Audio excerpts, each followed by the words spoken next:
یہ قرآن لوگوں کے لیے بیان سرا اور اہل تقوی کے لیے ہدایت اور نصیحت ہے۔ اور دیکھو، بے دل نہ ہونا اور نہ کسی طرح کا غم کرنا۔ اگر تم مومن صادق ہو تو تم ہی غالب رہو گے۔ اگر تمہیں زخم شکست لگا ہے تو ان لوگوں کو بھی ایسا زخم لگ چکا ہے، اور یہ دن ہے کہ ہم ان کو لوگوں میں بدلتے رہتے ہیں۔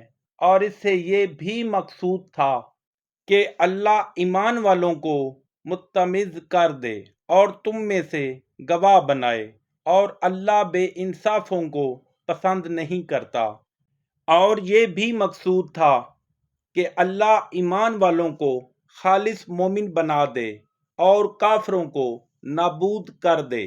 کیا تم یہ سمجھتے ہو کہ بے آزمائش بہشت میں جا داخل ہوگے، حالانکہ ابھی اللہ نے تم میں سے جہاد کرنے والوں کو تو اچھی طرح معلوم کیا ہی نہیں۔ اور یہ بھی مقصود ہے کہ وہ ثابت قدم رہنے والوں کو معلوم کرے۔ اور تم موت شہادت کے آنے سے پہلے اس کی تمنا کیا کرتے تھے، سو تم نے اس کو آنکھوں سے دیکھ لیا۔ اور محمد صلی اللہ علیہ وسلم تو صرف اللہ کے پیغمبر ہیں، ان سے پہلے بھی بہت سے پیغمبر ہو گزرے ہیں۔ بھلا اگر یہ مر جائیں یا مارے جائیں تو تم الٹے پاؤں پھر جاؤ، یعنی مرتد ہو جاؤ۔ اور جو الٹے پاؤں پھر جائے گا تو اللہ کا کچھ نقصان نہیں کر سکے گا، اور اللہ شکر گزاروں کو بڑا ثواب دے گا۔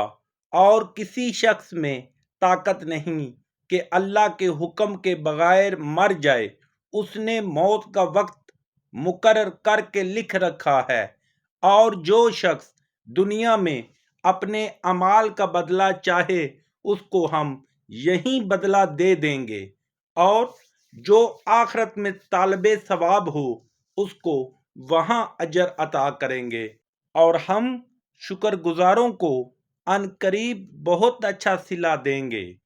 اور بہت سے نبی ہوئے ہیں جن کے ساتھ ہو کر اکثر اہل اللہ کے دشمنوں سے لڑے ہیں، تو جو مصیبتیں ان پر راہ الہی میں واقع ہوئیں، ان کے سبب انہوں نے نہ تو ہمت ہاری اور نہ بزدلی کی، نہ کافروں سے دبے۔ اور اللہ استقلال رکھنے والوں کو دوست رکھتا ہے۔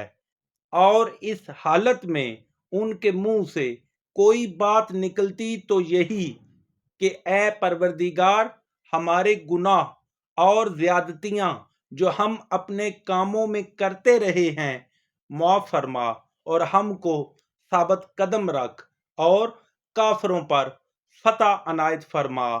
تو اللہ نے ان کو دنیا میں بھی بدلہ دیا اور آخرت میں بھی بہت اچھا بدلہ دے گا، اور اللہ نیکوکاروں کو دوست رکھتا ہے۔